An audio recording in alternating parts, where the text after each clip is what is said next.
मध्य प्रदेश विधानसभा उपचुनाव के महज 2 दिन ही शेष बचे हैं, जिसके चलते जहां कांग्रेस और भाजपा ने उपचुनाव जीतने के लिए अपनी पूरी ताकत झोंक दी है, वहीं आरोप प्रत्यारोप का दौर जारी है। इसी कड़ी में राज्यसभा सांसद और कांग्रेस के दिग्गज नेता विवेक तन्खा शनिवार को इंदौर पहुंचे, जहां उन्होंने पुलिस प्रशासन द्वारा कांग्रेस पर एक पक्षीय कार्रवाई करने के विरोध में कलेक्टर मनीष सिंह के रेसिडेंसी कोठी पर मुलाकात की।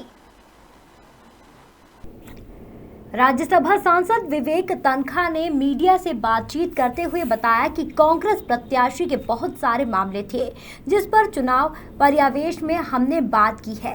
हम बात करने के बाद संतुष्ट हैं। वहीं पूर्व मुख्यमंत्री कमलनाथ पर चुनाव आयोग द्वारा की गई कार्रवाई पर बोलते हुए विवेक तन्खा ने कहा कि चुनाव आयोग इस समय दबाव में काम कर रहा है।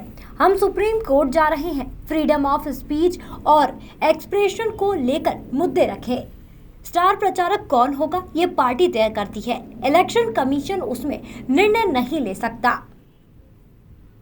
संयम बरतने की बात कहकर छोड़ दिया गया चुन्नू मुन्नू वाले मामले में, और इनको ये लगातार हम वो सब बातें अपनी पिटीशन में डाल रहे हैं कि बीजेपी के लीडर्स ने कौन कौन सी बातें पब्लिक डोमेन में की है, वो पिटीशन का पार्ट होगी। और हम उनको बताने वाले हैं कि जब बीजेपी के लोग कहते हैं तो आप उनको कुछ नहीं कहते हो। जब कांग्रेस के लीडर्स कुछ स्पीच देते हैं तो उसको आप ऑफेंस बना देते हो कि मॉडल कोड ऑफ कंडक्ट के अगेंस्ट है। तो एक प्रकार से ये कॉन्स्टिट्यूशनल जो प्रोविजन है फ्रीडम ऑफ स्पीच और एक्सप्रेशन का, उसका भी ये वायलेशन है। और एक इलेक्शन के दरमियान लास्ट मोमेंट में आप कमलनाथ जी को बिना नोटिस दिए, देखिए ये बहुत आश्चर्य की बात है। इमरती देवी जी की जो कंप्लेंट थी, उस पे आपने कमलनाथ जी को 48 आवर्स का नोटिस दिया। आपने अभी जो कंप्लेंट थी जिस पे आपने एक्शन लिया है, उसमें आपने कमलनाथ जी को कोई नोटिस दिया, उनसे पूछा?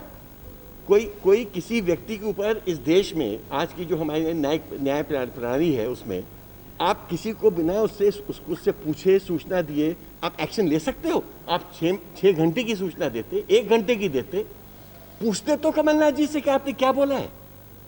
एक शब्द नहीं पूछा गया उनसे, वो तो खुद आश्चर्य चलेगा। अच्छा, दूसरा 3 दिन पहले तो आपने एक एडवाइजरी दी उनको, और ये जो स्पीचेस थी शायद उसके पहले की थी, तो उसके पहले आपने ये बात क्यों नहीं कही? और आप फ्राइडे इवनिंग कोई ऑर्डर पास करते हो, क्योंकि सैटरडे संडे लास्ट 2 डेज है, कोर्ट भी बंद है। क्या आयोग किसी दबाव में? विवेक तन्खा ने कहा कि इमरती देवी की शिकायत पर 48 घंटे का नोटिस दिया गया था और उस पर जवाब भी दे दिया गया था, लेकिन इस बात पर कोई नोटिस नहीं दिया गया। शुक्रवार शाम को ही ऑर्डर क्यों दिया गया? कमलनाथ को रोकने के लिए उन्होंने इसे भाजपा की साजिश बताया है। देखिए बहुत सिंपल है। जब इलेक्शन स्टार्ट हो रहा था, मैं तो उनमें से हूँ जो अपनी बात खुल के बोलता हूँ।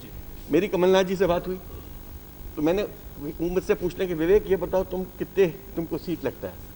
तो मैंने कहा हो सकता है सर 50-50 हो। ये पुरानी बात मैं बोल रहा हूँ, 2 महीने पुरानी। उनने कहा नहीं, तुम देखना 20 के बहुत ऊपर होगा आंकड़ा।